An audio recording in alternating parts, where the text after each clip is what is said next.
Quindi dicevamo questa frase, poi passeremo ai nostri appuntamenti del giorno, a mia moglie che ogni giorno mi sprona a realizzare i miei sogni, ai miei figli che vivono con me questa avventura, ai miei amici che condividono questo allegro viaggio. Questo viaggio è la vita, immagino.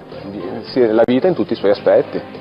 Sempre con un sorriso positivo, però ti vedo anche molto impegnato, Canaia. Mi aspettavo qualcosa di più leggero, invece vedo che c'è anche una ricerca in fondo rispetto a quello che fai. Come è stato detto all'inizio, la cura migliore su tante cose è il sorriso, è l'essere anche di buon umore, e quindi non si possono slegare le due cose. Il sorriso è uno stile di vita. L'allegria universale sarebbe il rimedio per ogni male. Esattamente. E su questo siamo assolutamente d'accordo.